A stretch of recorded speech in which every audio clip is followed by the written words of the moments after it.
आपको मारे किसी और अपने का खून बहाने नहीं दूंगी, कभी नहीं। शाबाश पारो भाई साहब, आइए।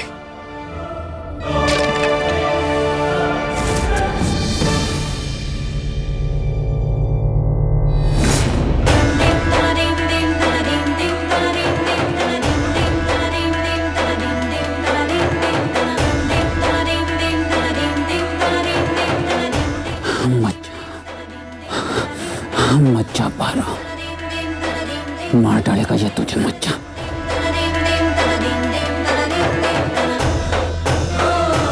मच्छा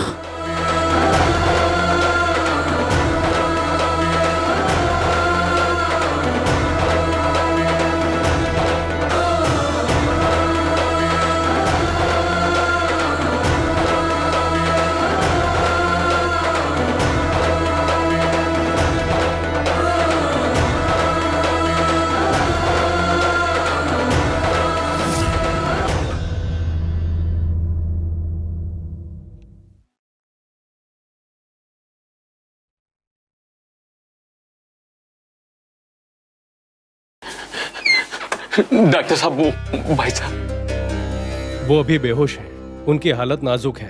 क्या कह रहे हैं आप ऐसे कैसे? डॉक्टर साहब, हमारे भाई साहब जल्दी हॉस्पिटल तो आ जाएंगे ना?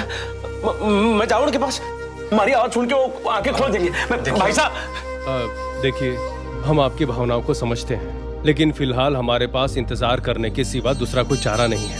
वो तो खुशनसीब थे कि जले नहीं, उन्हें शायद कोई सांस की तकलीफ थी, इसलिए वो बेहोश हो गए हैं। जी, हमारे भाई साहब दमे के मरीज हैं। उनके फेफड़ों में धुआं मिला है। इस वक्त उनकी स्थिति काफी गंभीर है, कुछ कहा नहीं जा सकता, लेकिन मैं आपको झूठा आश्वासन नहीं दूंगा। उनकी बचने की उम्मीद बहुत ही कम है।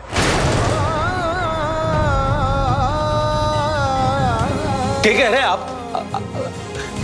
आप कोशिश तो कीजिए, इलाज तो कीजिए इनका। बाबू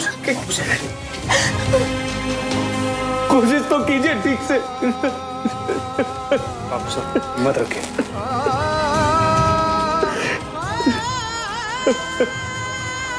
भाई साहब,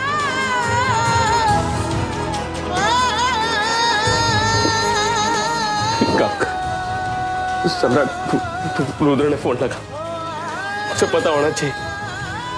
फोन कर उसको।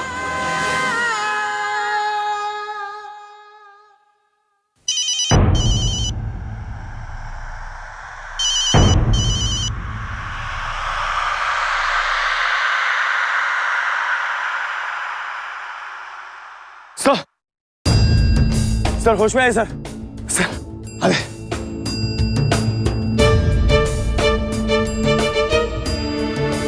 सर,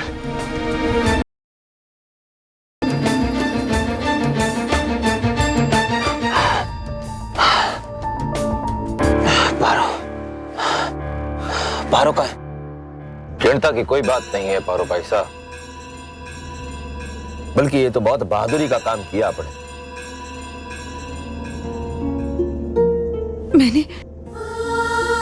मैंने आज तक किसी चींटी को चोट नहीं पहुंचाई, और आज मैंने उन्हें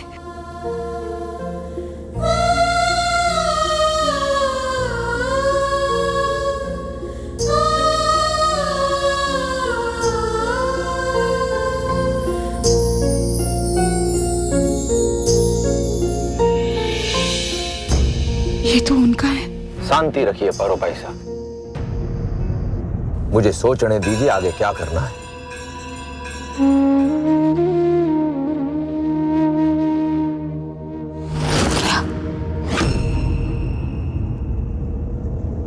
हाथ अंदर कीजिए भाई साहब, खतरा है, कोई देख सकता है हमें।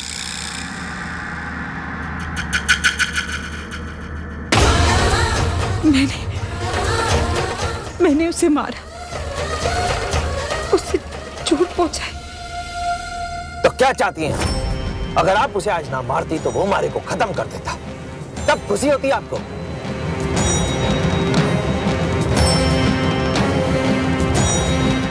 कुछ सही नहीं है, कुछ गलत सा क्यों लग रहा है? माफ कर दीजिए भाई साहब, थोड़ा परेशान हूं ना, इसलिए आपसे ऊंची आवाज में बात कर गया,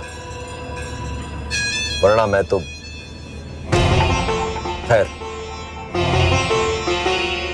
थोड़ा सब्र कीजिए, बहुत जल्दी अपनी और आपकी सारी परेशानियां मिटा दूंगा।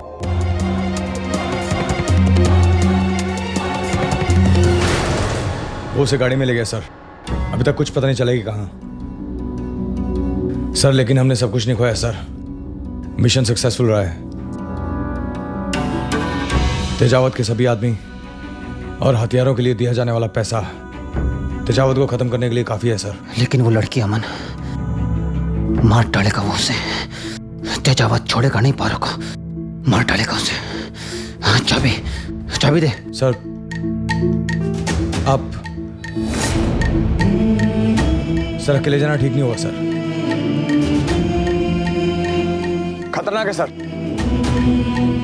सर मैं भी चलता हूं सर।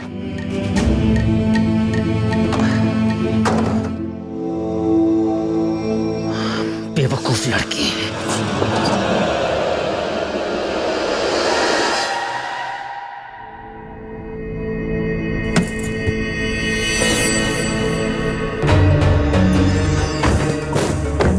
आइए भाई साहब। ठाकुर साहब, ये हम कहाँ आ गए हैं? हम घर क्यों नहीं जा रहे? मामी साहब, ठाकुरायन माँ साहब सब हमारी राह देख रहे होंगे। भाई साहब वक्त ठीक ना है, वो बीएसटी वाले इस वक्त शिकारी कुत्तों की तरह सूंघते हुए हमें ढूंढ रहे हैं, और वीरपुर जाने वाले रास्ते पर तो भारी किलेबंदी कर रखी होगी उन्होंने। ये गांव के लोग मारे भगत हैं, इसलिए यहां हम सुरक्षित हैं। भाई साहब, आपने कभी सोचा है कि ये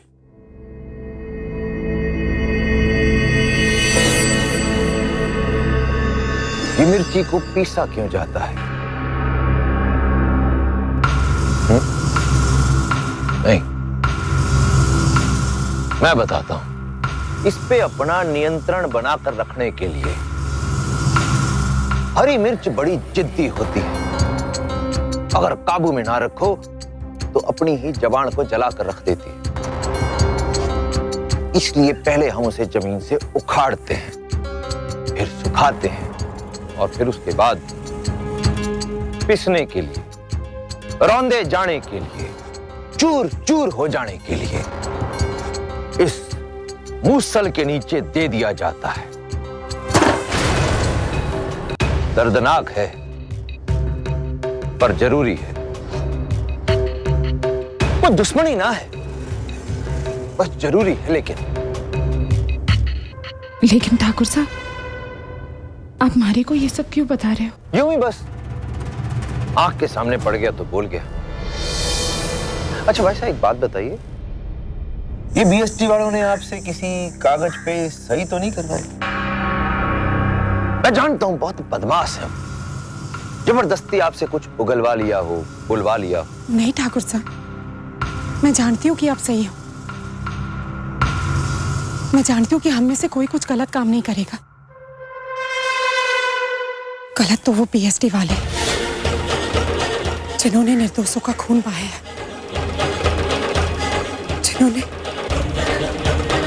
जिन्होंने हमारे अपनों को खत्म कर दिया।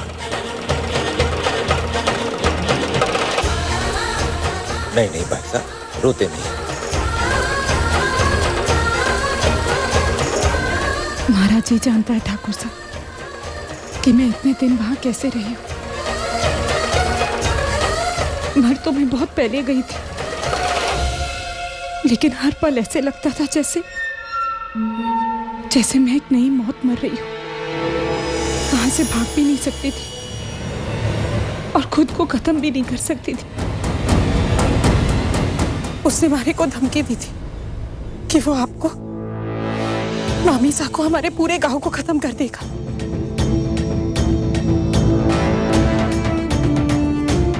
आपका बहुत बहुत आभार ठाकुर साहब, जो आप दाता बन के हमारे को जीवन दान देने आ गए।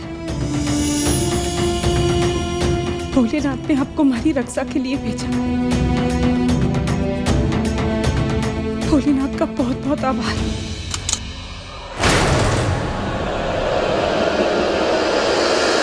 आभारी तो मैं भी हूं भोले बाबा का इस मौके के लिए।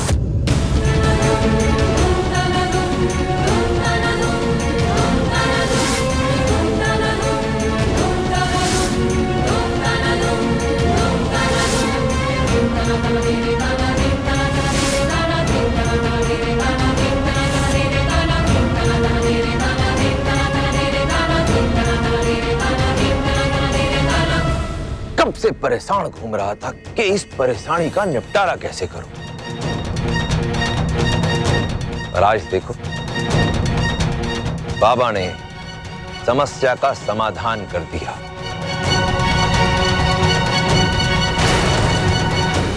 नहीं ठाकुर साहब, मैंने उन बीएसडी वालों से कुछ नहीं कहा, किसी भी कागजों पर दस्तखत नहीं किए। मैं जानता हूं भाई साहब, आप तो बहुत भली लड़की हो, पर ये तो फिर भी करना पड़ेगा। क्यों ठाकुर साहब, आप हमारे को क्यों मारना चाहते हैं? क्या फर्क पड़ेगा भाई साहब, दुनिया की नजरों में तो आप वैसे ही मर चुके हो। ऐसा मत कहिए ठाकुर साहब, उसने हमारी मौत की झूठी खबर फैलाई। उसने कहा कि वो हमारी सही कह रहा था वो, पर अब यहाँ तो बचाने के लिए नहीं आएगा ना। क्या कहा आपने? भाई साहब, सच में इतने ना समझ हो या ना समझ होने का ढोंग कर रहे हो? आपको क्या अभी तक समझ में नहीं आया कि मैं आपको मारने जा रहा हूँ? मारे को मारेंगे? मारे को मारना चाहते थे? हाँ भाई साहब, कोशिश तो पहले भी की थी, पर अब जरूरी हो गया है। वो हमारे आदमियों को जो पकड़ लिया उस बीएसटी वाले ने, अब देर सवेर कोई ना कोई तो बक ही देगा कि वो हथियारों की टोकरियां सरहद पार पहुंचाई जाने वाली। अब ऐसे में अगर आपको मार दिया जाए तो बीएसटी वालों का ध्यान थोड़ी देर के लिए भटक जाए और बाद में आपकी मौत का इल्जाम बीएसटी वालों के सर डाल देंगे। जब तक वो इस पचड़े से निपटेंगे तब तक हम किसी सुरक्षित स्थान पर पहुंच चुके होंगे। हथियारों के सौदेबाजी, पैसे, आपके आदमी सही कह रहे थे रुद्र।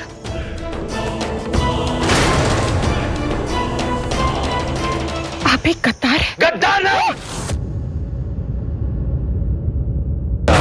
गद्दार नहीं, अपने गांव, अपने वंश की परंपरा का रक्षक, अपनी राजवंशावली का रखवाला।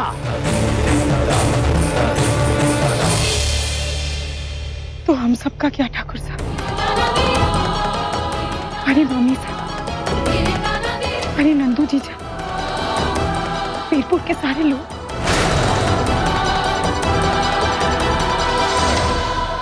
भाई साहब, युद्ध में बलिदान तो देना ही पड़ता है, और ये तो युद्ध भी हमारे स्वाभिमान के लिए था।